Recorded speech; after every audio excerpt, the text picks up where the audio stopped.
Physics went insane. The world went insane. What the hell is going on?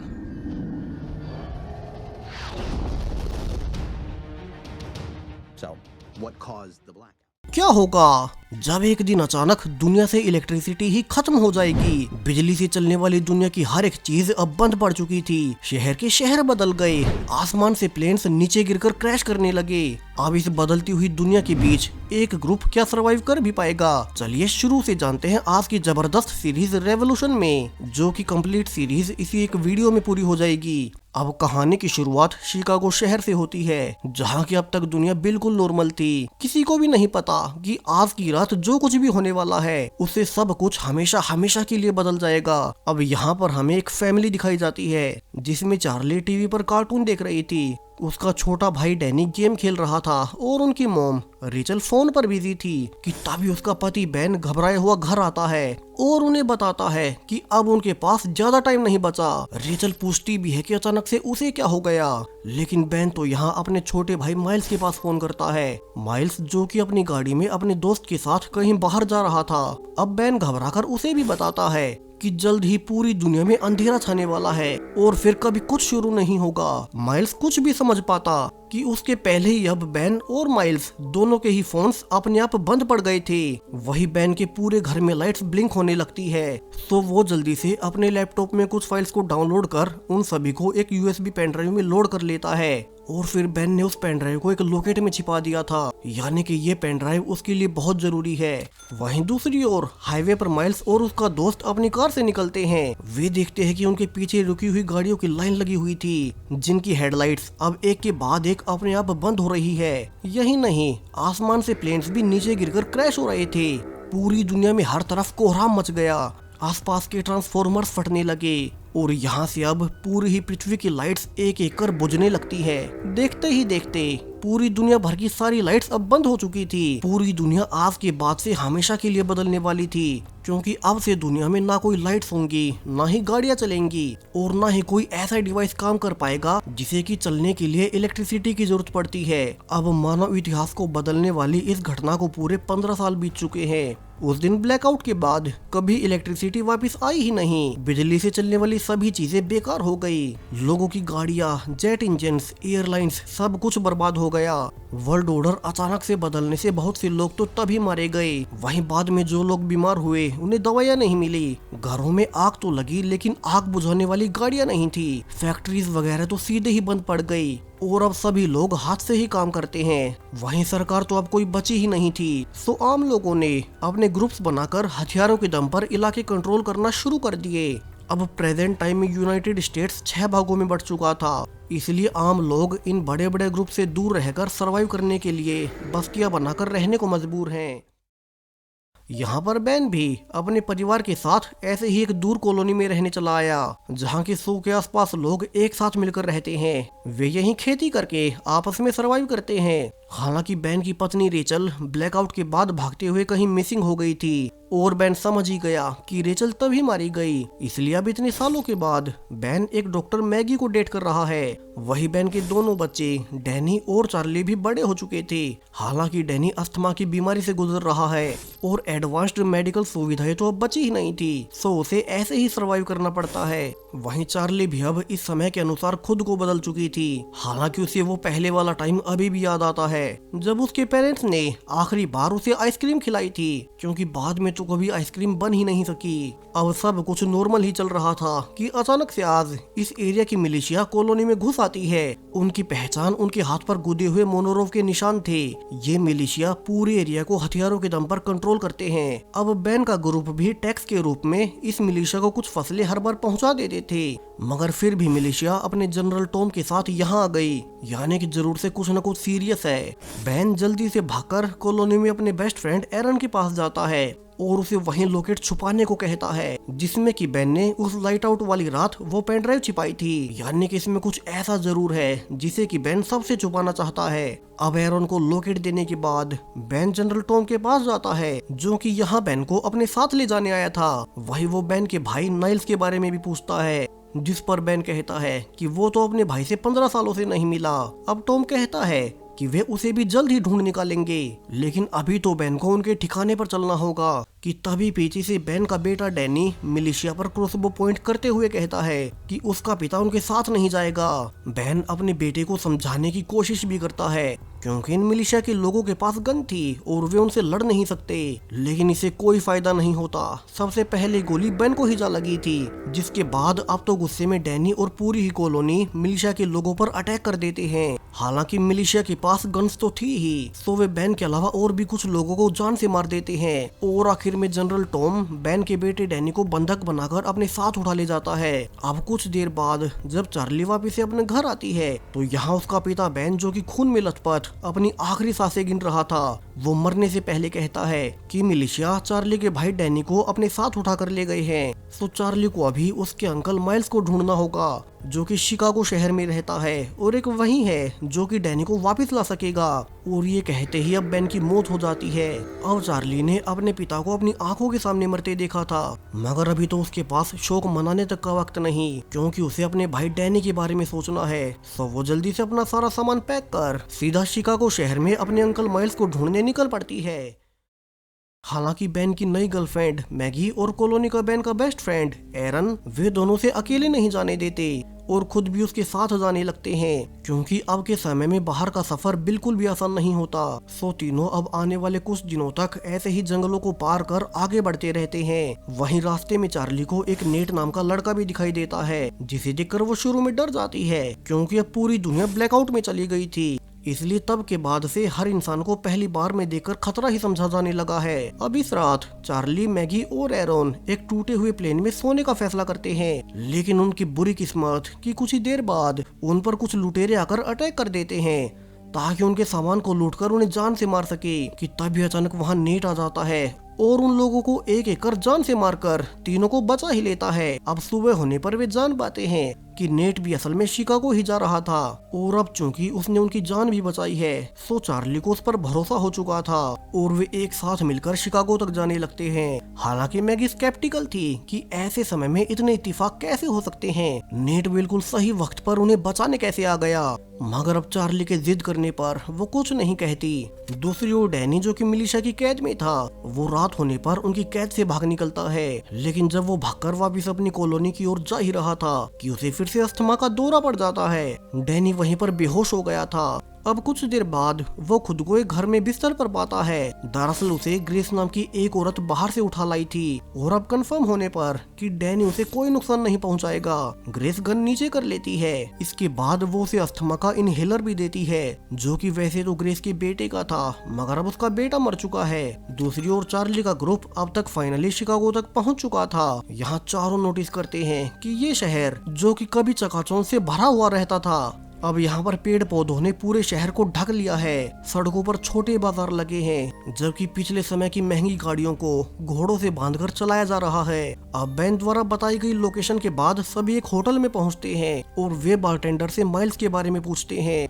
अब शुरू में तो वो बारटेंडर इस नाम के किसी भी आदमी को जानने से ही मना कर देता है, मगर चार्ली के ये बताने पर कि वो बेन की बेटी है और अपने अंकल को ढूंढ रही है, वो बारटेंडर रिवील करता है कि वो ही असल में माइल्स है। दरअसल चार्ली ने पिछले 15 सालों से अपने अंकल माइल्स को देखा ही नहीं था, इसलिए वो उन्हें पहचान नहीं पाई। अब चार्ली उन्हें सब बताती है कि कैसे मिलिशिया ने उसके पिता बेन को मार डाला और वे उसके भाई डैनी को भी किडनैप कर अपने साथ ले गए हैं। हालांकि वो हैरान थी कि अचानक से मिलिशिया के लोग उसकी फैमिली पर अटैक क्यों कर रहे थे। वे उसके पिता बेन को अपने साथ ले जाना चाहते थे, यानी कि ऐसा जरूर से कोई न कोई राज है जिसके बारे में सिर्फ उसके पिता को ही पता था। मगर अभी तो उसे अपने भाई डैनी को बचाना है, इसलिए वो माइल्स से मदद मांगती है कि माइल्स उनके साथ चलकर उसके भाई को वापस लाने में मदद करे। अब माइल्स कहता है कि बेन असल में 15 साल पहले उस ब्लैकआउट की असली वजह के बारे में जानता था और मोनोरोव, जो कि मिलिशिया का लीडर है, वो असल में पूरे अमेरिका पर नहीं बल्कि पूरी दुनिया पर कब्जा करना चाहता है। तो पूरी दुनिया को कंट्रोल करने के लिए उसे हथियारों, टैंक्स और हेलीकॉप्टर्स की जरूरत पड़ेगी, इसलिए ही वो बेन को पकड़ने आया, क्योंकि वही एक जानता था कि ब्लैकआउट की असली वजह क्या थी और इसे कैसे रिवर्स किया जा सकता है जिससे कि सारी पावर मोनोरोव को मिल जाए। अब चार्ली ये सुनकर हैरान रह जाती है कि 15 साल पहले घटी वो घटना जिसने दुनिया को तबाह कर दिया, उसके पिता बेन को उस घटना के बारे में पहले से सब कुछ पता था। वहीं माइल्स हैरानी में डैनी को वापस लाने में उसकी मदद करने से मना कर देता है, क्योंकि ये काम बहुत रिस्की है और वे अकेले मिलिशिया का सामना कैसे ही करेंगे। अब चार्ली से बहुत निराश थी कि उसके अंकल ही उनका साथ नहीं दे रहे और वो अपने ग्रुप के साथ वापस जाने लगती है कि इसी बीच माइल्स नोटिस करता है कि नेट, जो कि उनके साथ शिकागो तक आया था, उसके हाथ पर भी मिलिशिया का निशान बना हुआ है, यानी कि वो मिलिशिया का ही मेंबर है और वो चार्ली और उसके दोस्तों के साथ मिलकर माइल्स तक पहुंचना चाहता था। माइल्स असल में मिलिशिया से छुपकर यहाँ रह रहा था। अब ये जानकर हर कोई हैरान रह जाता है, लेकिन इससे पहले वे कुछ भी कर पाते, नेट वहाँ से भाग गया था। अब कुछ देर बाद जब मिलिशिया के लोग नेट के कहने पर माइल्स को पकड़ने आए थे कि माइल्स अब चार्ली के ग्रुप के साथ मिल उन्हें ट्रैप बिछाकर एक एक कर जान से मार देता है और नेट वहां से फिर से भाग जाता है। अब माइल्स ने इस बार तो मिलिशिया के लोगों को मार दिया, मगर अब उसका ये ठिकाना भी सेफ नहीं रहा।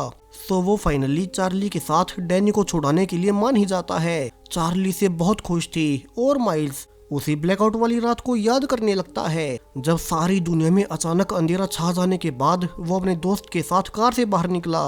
वो अपने दोस्त के साथ मरीन बेस में जाता है और रिवील होता है कि ये दोनों मरीन्स हैं। वही अंदर जाने के लिए उसका दोस्त अपने हाथ पर बना वो एम का टैटू दिखाता है। ये असल में वही मिलिशिया वाला टैटू था और रिवील होता है कि मिलिशिया का लीडर वो कोई और नहीं बल्कि माइल्स का पुराना दोस्त मोनोरोव ही है। वही है जिसने अपने जनरल टॉम को भेज बेन को मरवाया और अब माइल्स को पकड़ने के लिए अपने आदमी भेजे थे। वहीं दूसरी ओर जनरल टॉम और उसके आदमी डैनी के फुटप्रिंट्स का पीछा करते हुए ग्रेस के घर तक आ पहुंचते हैं, जहां शुरू में ग्रेस डैनी को बचाने की कोशिश भी करती है, मगर टॉम के उसे जान से मारने की धमकी देने के बाद ग्रेस को पीछे हटना ही पड़ता है। उसके घर में घुसकर टॉम डैनी को पकड़ लेता है और उनके जाने के बाद रिवील होता है कि ग्रेस के पीछे हटने का मकसद कुछ और ही था। वो चुपके से अपने बेस में जाती है और एक लोकेट निकालती है। ये सेम बिल्कुल वैसा ही लोकेट था जैसा कि बेन के पास था और वो उसने एरन को दे दिया था। और अब जैसे ही ग्रेस उसे दबाती है तो अचानक से कमरे में बल्ब चालू हो जाता है। इसके बाद ग्रेस उस लोकेट को कंप्यूटर में लगाती है और किसी से चैट करना शुरू कर देती है। दूसरी तरफ से जो कि ग्रेस से चैट कर रहा था वो बहुत खुश था कि मिलिशिया को उनके सीक्रेट के बारे में पता नहीं चला, यानी कि ग्रेस और बेन इस लोकेट के सहारे आपस में जुड़े हुए थे और इस लोकेट से ग्रेस लाइट तक जला पा रही है। दूसरी ओर माइल्स जाते हुए कहता है कि उसे अपनी पुरानी साथी नोरा को ढूंढना होगा, जो कि उस रेबल ग्रुप की मेंबर है, जो कि इकट्ठे होकर मिलिशिया के खिलाफ लड़ते हैं। और नोरा चूंकि एक अच्छी फाइटर है, सो डैनी को वापस लाने में वो उनके बहुत काम आएगी। अब एक आदमी से पूछने पर उन्हें पता लगता है कि नोरा को तो मिलिशिया ने पकड़ रखा है और वो उनकी कैद में बाकी गुलामों के साथ काम कर रही है। सो पहले नोरा को छुड़ाने के लिए माइल्स अकेले ही जाने का फैसला करता है क्योंकि वहाँ पर बहुत खतरा होगा। और माइल्स अब बाकी ग्रुप के लोगों को 2 दिन बाद एक लोकेशन पर मिलने को कहता है। हालांकि अगली सुबह जब मैगी और एरन जागते हैं तो वे देखते हैं कि जीजी चार्ली भी माइल्स के पीछे पीछे निकल गई। हालांकि अब वे कुछ नहीं कर सकते। सो एरन मैगी को वहीं बेन वाला लोकेट दिखाता है जो कि मरने से पहले बेन ने उसे छिपाने के लिए दिया था। एरन ये भी बताता है कि बेन ने पास में ही एक लेडी से मिलने के लिए कहा था और ये लेडी कोई और नहीं बल्कि ग्रेस ही थी। सो दोनों फैसला करते हैं कि चूंकि माइल्स और चार्ली नोरा को छुड़ाकर 2 दिन में लौटेंगे, सो क्यों ना वे तब तक ग्रेस से मिल लें, जिसे मिलने के लिए बेन ने उनसे कहा था। वहीं दूसरी ओर मिलिशिया के अड्डे पर मेन लीडर मोनोरोव अपने एक आदमी से अपने हथियारों के बारे में पूछता है। मोनोरोव असल में बहुत से हथियार इकट्ठे कर रहा है और जब वो डरा हुआ आदमी उसे कोई जवाब नहीं देता तो मोनोरोव उसे बेरहमी से जान से मार देता है। मोनोरोव दुनिया पर कब्जा करने के लिए कुछ भी करने को तैयार था, जिसके बाद वो दूसरे रूम में अपने दूसरे वर्कर के पास जाता है जिसे कि उसने हथियारों पर रिसर्च करने के लिए अगवा कर रखा था। और यहाँ से कहानी का सबसे बड़ा ट्विस्ट आता है। ये कोई और नहीं बल्कि बेन की वाइफ रेचल थी, जिसे कि बेन और उसकी फैमिली पिछले 15 सालों से मरा हुआ समझ रही थी। उसी असल में इतने सालों से मोनोरोव ने पकड़ रखा था और वो उससे जबरदस्ती अपने प्रोजेक्ट पर काम करवा रहा था। मोनोरोव अब रेचल को रिवील करता है कि वे उसी की तरह उसके पति बेन को भी पकड़कर यहीं ला रहे थे, लेकिन झड़प के बीच उनके जनरल टॉम के हाथों बेन वहीं मारा गया और अब जनरल टॉम उसके बेटे डैनी को उठाकर यहीं ला रहा है। अब ये सब सुनकर रेचल बहुत परेशान हो जाती है कि उसका पति बेन अब इस दुनिया में नहीं रहा। दूसरी ओर माइल्स चार्ली पर काफी गुस्सा करता है कि उसे उसके पीछे नहीं आना चाहिए था, मगर अब चूंकि वो आ ही गई है तो वे एक साथ मिलकर प्लान बनाते हैं। वे देखते हैं कि मिलिशिया के लोग आम लोगों से एक हेलीकॉप्टर वगैरह इकट्ठा करवा रहे थे। दरअसल उनके लीडर मोनोरोव का मानना था कि एक दिन इलेक्ट्रिसिटी जरूर से आएगी और उस एक दिन के लिए वो खुद को अभी से तैयार कर रहा है। अब इन सभी मजदूरों में माइल्स नोरा को पहचान लेता है। हालांकि यहाँ कई सारे गार्ड्स के पास स्नाइपर राइफल्स भी थी, लेकिन माइल्स अपने दोस्त को हर हाल में बचाना चाहता था। सो वो नोरा को बचाने का प्लान बनाते हुए रात होने का इंतजार करता है। अब जैसे ही रात होती है, सबसे पहले चार्ली डिस्ट्रक्शन पैदा करती है और वहां मौजूद सभी गार्ड्स को दूर भगा देती है, जहां फिर माइल्स पीछे से जाकर नोरा को बचाकर अपने साथ ले आता है। हालांकि नोरा इससे बहुत नाराज थी और वो रिवील करती है कि वो तो जानबूझकर खुद ही कैदी बनी हुई थी, क्योंकि उसे उन गार्ड्स की राइफल चुरानी थी। दरअसल उन गार्ड्स के पास ऐसे हथियार हैं जो कि आमतौर पर मिलना काफी मुश्किल होते हैं। माइल्स नोरा से कहता है कि उसे अपने भतीजे डैनी को बचाने के लिए उसकी मदद चाहिए, जिसके लिए नोरा तुरंत मान भी जाती है। लेकिन इसके बदले में वो उनसे इस मिलिशिया के लोगों से राइफल चुराने में मदद मांगती है। तो तीनों मिलकर फिर से प्लान बनाने लगते हैं और नोरा अब एक खोया हुआ इंसान होने का नाटक करती हुई मिलिशिया के पास जाती है और मौका पाकर उन पर अटैक कर देती है। इसके पहले कि बाकी गार्ड्स कुछ भी कर पाते, वहां नोरा और माइल्स आकर उन पर हमला कर देते हैं। उन्होंने सबको मारकर सभी गुलामों को छुड़ा लिया। साथ में ही अब उनके पास इतने हथियार भी थे जिन्हें कि नोरा अपने रेबल ग्रुप के लोगों को दे देती है। यानी कि अब वे और ताकतवर हो गए और वे मिलिशिया के खिलाफ लड़ाई में और मजबूत हो गए। अब माइल्स, चार्ली और नोरा आगे बढ़ने से पहले रास्ते वाले ब्रिज को भी बॉम्ब से उड़ा देते हैं ताकि मिलिशिया के बाकी सैनिक उनके ग्रुप तक ना पहुंच सके। वहीं दूसरी ओर मैगी और एरन, जो कि ग्रेस से मिलने उसके घर पहुंचे थे, अब सरप्राइजिंगली उसके घर में कोई नहीं था, क्योंकि ग्रेस पहले ही यहाँ से सामान पैक कर निकल चुकी थी। अब एरन, जो कि पुराने टाइम में एक इंजीनियर था, वो कंप्यूटर के बारे में बहुत कुछ जानता था। सो वो बेसमेंट में जाकर नोटिस करता है कि यहाँ पड़े कंप्यूटर के पार्ट्स हाल ही में एक्टिव थे, यानी कि यहाँ इलेक्ट्रिसिटी थी। वो ऊपर जाकर वो कंप्यूटर पार्ट्स मैगी को दिखाता है कि तभी उसका लॉकेट चमकने लगता है और पास में रखे हेडफोन्स में गाना बजना शुरू हो जाता है। यानी कि बेन के दिए इस लॉकेट से भी आसपास के डिवाइसेस में इलेक्ट्रिसिटी आ गई। मैगी का फोन भी पूरा चार्ज हो गया था और वो जल्दी से पूरे 15 सालों बाद अपने बच्चों के फोटोज देखने लगती है, जिनके की फोटोज वो पिछले 15 सालों से फोन की बैटरी खत्म होने से देख नहीं पाई थी। यानी कि इस लॉकेट का बटन दबाते ही आसपास के सभी डिवाइसेस कुछ देर तक चल सकते हैं। यहाँ से ये भी साफ था कि बेन उनसे इस लॉकेट और उस ब्लैकआउट के बारे में बहुत कुछ छिपा रहा था।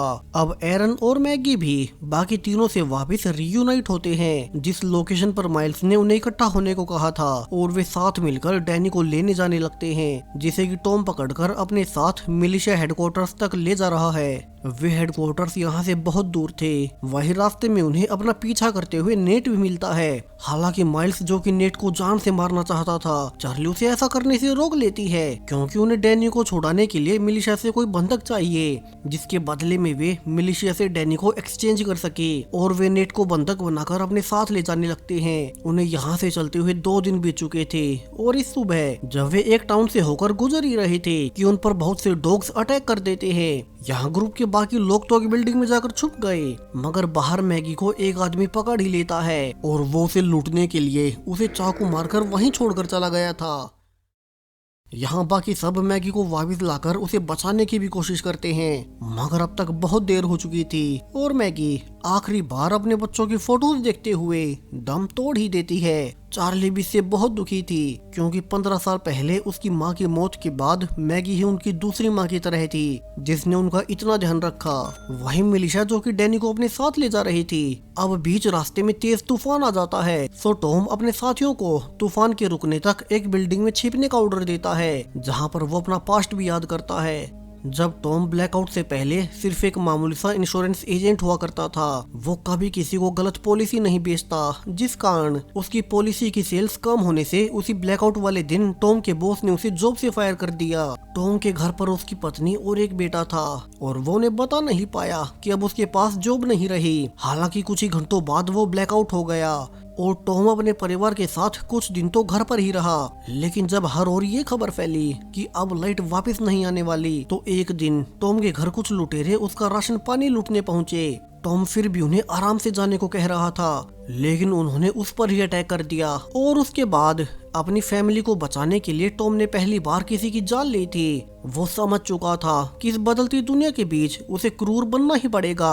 और प्रेजेंट में टॉम डैनी के साथ जल्दी से वापस जाने के लिए एक कोयले से चलती वाली ट्रेन से जाएगा। वहीं इसका पता चार्ली के ग्रुप को भी लग चुका था और वे समझ जाते हैं कि उन्हें ट्रेन के चलने से पहले डैनी को बचाना होगा, वरना तो अगर वो मिलिशिया के हेडक्वार्टर्स तक पहुंच गया तो वहां से उसे बचा पाना और भी मुश्किल हो जाएगा। वहीं अब तक ट्रेन के चलने का वक्त आ चुका था तो चार्ली और बाकी सब अब घोड़ों का इस्तेमाल कर ट्रेन पर चढ़ते हैं, जहां की बाहर बाकी सब मिलिशिया के लोगों से लड़ रहे थे। तो चार्ली को फाइनली अपना भाई डैनी एक डिब्बे में टॉम के साथ दिखाई देता है। डैनी ने भी अपनी बहन को देख लिया था और वे एक साथ टॉम पर अटैक कर देते हैं। हालांकि टॉम पीछे नहीं हटता और जब चार्ली टॉम से दूर भाग ही रही थी कि सामने से नेट आकर उसे पकड़ लेता है। वही नेट जिसे कि वे एक्सचेंज के लिए लाए थे। टॉम कहता है कि नेट चार्ली को अभी पकड़ ले, लेकिन अब सरप्राइजिंगली नेट उसका कहना ना मानते हुए चार्ली को ट्रेन से नीचे फेंककर भगा देता है। वहीं चार्ली को नीचे गिरते देख माइल्स और बाकी सब भी नीचे उतर आते हैं, लेकिन जल्द ही उन्हें रियलाइज होता है कितनी कोशिश करने के बावजूद वे डैनी को छुड़ा नहीं पाए और अब तो उन्हें मिलिशिया के हेडक्वार्टर्स तक जाना ही पड़ेगा। जबकि टॉम डैनी को लेकर अपने हेडक्वार्टर्स तक पहुंच चुका था, जहां की टॉम की पत्नी उसे रिसीव करने आती है और वो अपने बेटे को देख भी काफी खुशी थी। और यहाँ से रिवील होता है कि नेट कोई और नहीं बल्कि टॉम का ही बेटा था। उसी के कहने पर नेट ने पहली बार चार्ली के ग्रुप से दोस्ती की और फिर वो माइल्स की लोकेशन तक जा पहुंचा। हालांकि चार्ली के ग्रुप के साथ रहने से नेट को चार्ली से प्यार हो गया, इसलिए उसने अपने पिता टॉम के कहने के बावजूद चार्ली को भगा ही दिया कि कहीं उसका पिता चार्ली को जान से न मार दे, जिससे कि टॉम नाखुश भी था। जबकि रेचल ऊपर से देखती है कि मिलिशिया के लोग उसके बेटे डैनी को भी पकड़कर ले ही आए। अब डैनी को रेचल पूरे 15 सालों बाद देख रही थी। हालांकि वो डैनी के इतने बड़े होने के बावजूद उसे आसानी से पहचान लेती है और अब कहीं मोनोरोव उसके बेटे को नुकसान न पहुंचा दे।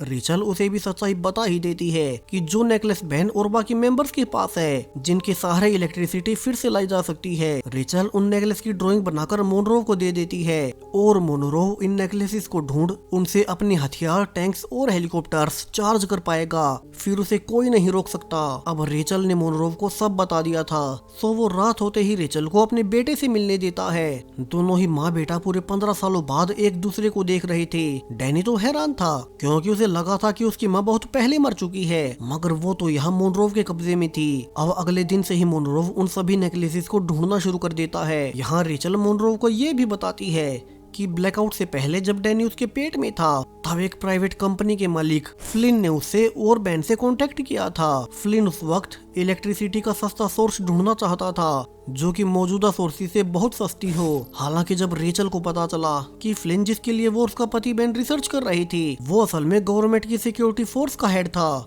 और वो उनके रिसर्च को अपने अनुसार इस्तेमाल कर रहा है, तो उन्होंने उससे दूर होने की कोशिश की। दूसरी ओर चार्ली और बाकी सब यही हेडक्वार्टर्स की ओर आ रहे थे, जबकि अब तक मोनरो को कुछ नेकलेसेस मिल चुके थे। उसे रेचल ने बता दिया था कि बेन ने ऐसे नेकलेसेस उसके साथ काम करने वाले कोलिग्स में बांट दिए थे। सो मोनरो अब रेचल को नेकलेस देते हुए कहता है कि अब उसे एक ऐसी मशीन बनानी है जो कि इन नेकलेस की एनर्जी हार्नेस करके उनके फाइटर प्लेन्स को पावर दे सके, फिर उन्हें कोई नहीं रोक पाएगा। वहीं फ्लिन जिसके अंडर बेन और रेचल काम किया करते थे, अब मोनरोव के हाथों एक नेकलेस आते ही वो सावधान हो जाता है। ग्रेस भी उसी के साथ थी, यानी कि फ्लिन अंदर ही अंदर कुछ छुपा रहा है। कहानी के शुरू में वो फ्लिन ही था जो कि ग्रेस को मिलिशिया से छुपने को कह रहा था। फ्लिन नहीं चाहता था कि मिलिशिया को उनके नेकलेस के बारे में पता चले। अब फ्लिन का रियल मोटिव क्या है, ये बहुत बड़ा राज है जो कि हमें कहानी के आखिर में पता चलेगा।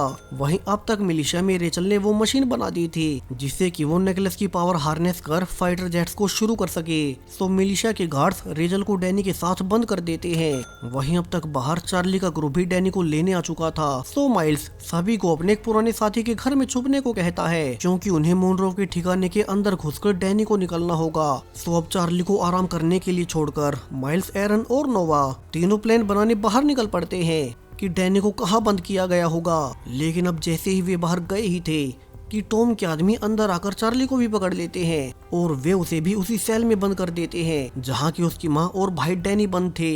यहाँ चार्ली भी अपनी माँ रेचल को देख हैरान रह जाती है कि वो इतने सालों से यहीं कैद थी। वो भागकर अपने भाई डैनी को भी गले से लगाती है जिसे कि लेने वो यहाँ तक आई थी, मगर यहाँ तो उसे डैनी के साथ साथ उसकी माँ रेचल भी मिल गई। वही अब अंदर मोनरोव आकर कहता है कि जो डिवाइस रेचल ने बनाया था वो उसके इस्तेमाल से कुछ फाइटर प्लेन्स को चालू कर दे।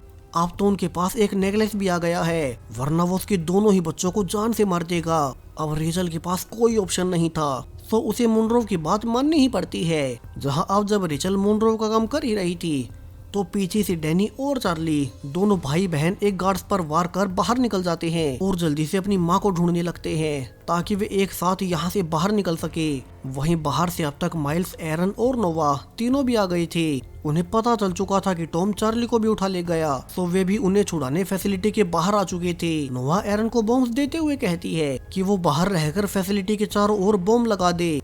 तब तक वो और माइल्स एक साथ अंदर जाकर डैनी और चार्ली को बाहर ले आएंगे, जबकि अंदर डैनी और चार्ली भी गार्ड्स पर अटैक कर रहे थे और माइल्स उन्हें ढूंढ निकालता है। अब दोनों जल्दी से माइल्स को रेचल के बारे में बताते हैं कि वो अब भी जिंदा है। तो वे जल्दी से लैब में जाकर माइल्स अब मोनरोव के गार्ड से लड़ते हुए रेचल को भी बाहर लाने लगता है, जहां की फाइनली सभी सुरक्षित बाहर तक आ गए थे। वहीं अब तक एरन ने भी दीवार को तोड़कर उनके निकलने का रास्ता बना लिया था, सो सभी वहीं से भागने लगते हैं। और जब सभी बाहर निकल ही आए थे, उन्हें लग रहा था कि वे बच ही गए कि तभी ऊपर एक फाइटर हेलीकॉप्टर को उड़ते देखते हैं, जिसे कि कुछ देर पहले रेचल ने ही शुरू किया था। उसने अपने बच्चों की जान बचाने के लिए मोनरोव के कई सारे प्लेन्स को अपने डिवाइस से एनर्जी दे दी। तो वो हेलीकॉप्टर अब पूरे ग्रुप पर फायरिंग कर देता है। हालांकि उनकी अच्छी किस्मत कि पूरा ग्रुप एक बैंक की वोल्ट में छिपकर बच ही जाते हैं। अब नोवा कहती है कि पास में एक रेबल कैंप है, सो वे अभी के लिए वहीं जाकर छिप सकते हैं और कोई तो उनके पास ऑप्शन भी नहीं था, सो वे वहीं जाने लगते हैं।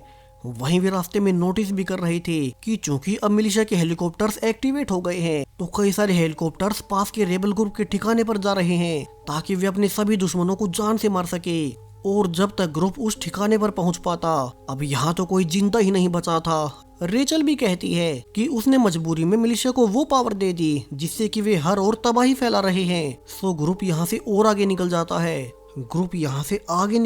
है। लेकिन इसी बीच टॉम, जिसने उन्हें नोटिस कर लिया था, वो अपने बेटे नेट से कहता है कि वो मेन हेडक्वार्टर्स में मैसेज भेजकर इस कॉलोनी पर एयर स्ट्राइक करवा दे, जिसमें माइल्स का पूरा ग्रुप मारा जाएगा। हालांकि नेट इसके लिए मना कर देता है क्योंकि वो अब तक चार्ली से प्यार करने लगा था। वहीं वे सिर्फ माइल्स के ग्रुप के लिए पूरी कॉलोनी के लोगों को नहीं मार सकते। अब टॉम ये सुनते ही नेट पर भड़क उठता है। पहले ही एक बार उसने क्लेयर को भगा दिया था और इस बार फिर से वो उसका साथ नहीं दे रहा। सो टॉम इस बार अपने बेटे को ही ऑन कर देता है और उसे निकाल देता है।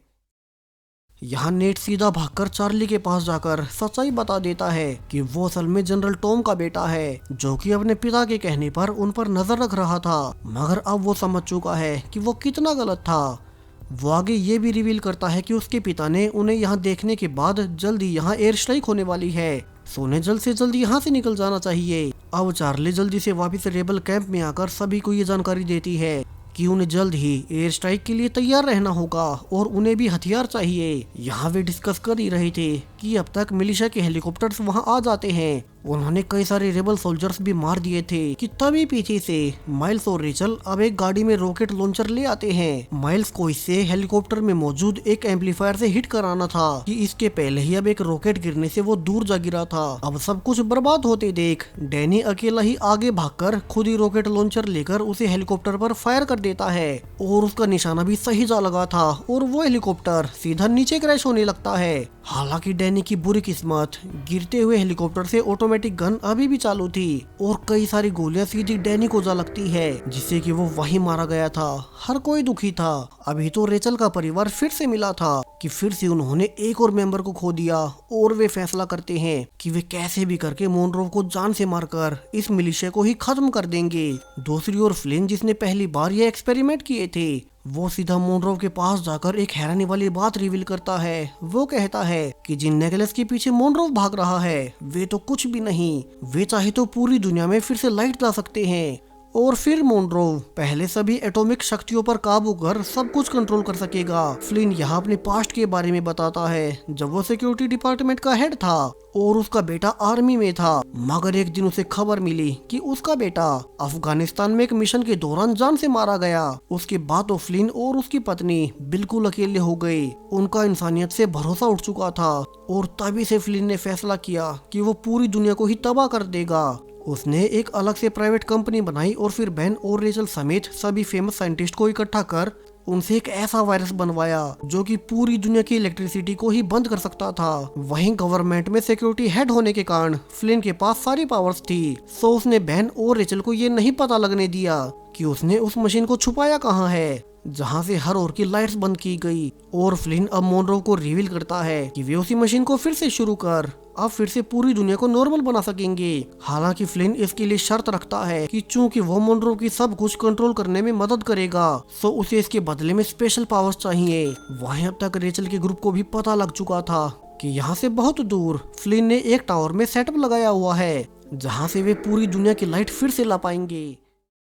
वे सभी मिलकर उसी टावर पर जाने लगते हैं, लेकिन जब वे उस टावर तक पहुंचे ही थे कि वे देखते हैं कि मोनरोव तो फ्लिन और अपने गार्ड्स के साथ पहले से यहाँ पहुंच चुका है। रेचल समझ जाती है कि फ्लिन ने मोनरोव को सारी सच्चाई बता दी, सो वो प्लान बनाती है कि वो अकेले मोनरोव के पास जाकर उसका ध्यान भटकाएगी और तब तक बाकी टीम टावर में घुस जाए और फिर मोनरोव के वहां पहुंचने से पहले सारी लाइट्स को शुरू कर दे। सो रेचल अब एक बॉम्ब लेकर मोनरोव के पास जाती है जिसे कि तभी पकड़ लिया गया था, मगर उनका प्लान काम नहीं किया। उल्टा मोनरोव अब रेचल को साथ लेकर टावर में ले जाने लगता है। वहीं बाहर माइल्स और बाकी सब बाकी के मिलिशिया सोल्जर्स पर अटैक कर उन्हें जान से मारने लगते हैं और बाकी बचे हुए सोल्जर्स पर फायर कर वे भी फाइनली टावर के अंदर पहुंच ही गए थे। उन्हें अब बस मोनरोव से पहले मेन मशीन तक जाना है जो कि इस टावर की सबसे ऊपर वाली मंजिल पर मौजूद है। तो वहीं दूसरी ओर मोनरोव रेचल को ऑफर भी करता है कि वे अभी इलेक्ट्रिसिटी को शुरू न करे बल्कि पहले सारे ही एटॉमिक बॉम्ब्स को अपने कंट्रोल में ले लें, जिससे कि वे एक साथ मिलकर दुनिया पर राज करेंगे। लेकिन रेचल इसके लिए सीधा सीधा मना कर देती है। वहीं अब तक यहाँ माइल्स और बाकी सब भी आ चुके थे और फायरिंग के दौरान माइल्स और मोनरोव पानी के रास्ते बाहर निकल जाते हैं, जबकि बाकी सब ऊपर मेन कंट्रोल तक आगे बढ़ रहे थे। जहाँ नीचे जाने के बाद माइल्स बाहर निकलकर आखिरकार मोनरोव को मार ही देता है और फिर से ऊपर आने लगता है, जबकि ऊपर टॉम और बाकी सोल्जर्स अभी भी उनके ग्रुप को रोकने की कोशिश कर रहे थे, जिस बीच एक गोली नोवा को भी लग जाती है। वहीं अब तक माइल्स फिर से ऊपर जा चुका था, तो वो नोवा को उठाकर अपने साथ कंट्रोल रूम तक ले जाने लगता है। हालांकि नोवा अब तक दम तोड़ चुकी थी। वही टॉम और बाकी लोग अभी भी शूटिंग कर रहे थे, तो रेचल अब जल्दी से भागकर दरवाजा खोलती है और माइल्स, चार्ली और एरन अंदर आ ही जाते हैं। अब चार्ली रिवील करती है कि नोवा भी बाहर ही मारी गई, लेकिन उन्हें उसकी मौत को वेस्ट नहीं होने देना है। एरन जल्दी से बिना वक्त गवाए अब मेन कंप्यूटर को एक्टिव कर सारी लाइट्स वापस लाने लगता है और फाइनली अब पूरे 15 सालों बाद पूरी पृथ्वी पर लाइट्स अब फिर से लौट आई थी। पूरी दुनिया के लोग अलग अलग जगहों पर ऐसे लाइट्स को जलते देख बहुत खुश थे। अब फिर से सब कुछ ठीक हो जाएगा, सब कुछ नॉर्मल हो जाएगा। वहीं फ्लिन जिसने ये सब कुछ किया था वो खुद को गोली मार लेता है क्योंकि अब सब कुछ फिर से नॉर्मल हो गया। वहीं मोनरोव तो पहले ही मारा गया था, जबकि टॉम भी अब मिलिशिया के साथ कुछ नहीं कर सकेगा क्योंकि फिर से दुनिया पहले जैसी होने वाली थी। उसके स्पेशल हथियार बेकार हो गए। हालांकि इस सफर के दौरान बेन, डैनी, मैगी और फिर नोवा, रेचल के ग्रुप ने बहुत कुछ खोया, लेकिन उन्होंने सब कुछ फिर से ठीक कर ही दिया। और इसी हैप्पी एंडिंग के साथ ये पूरी ही सीरीज यहीं पर खत्म हो जाती है। सो सीरीज कैसी लगी कमेंट्स में बताते जाएं। साथ ही चैनल को सब्सक्राइब करें और भी ऐसे ही वीडियोस के लिए। Thank you.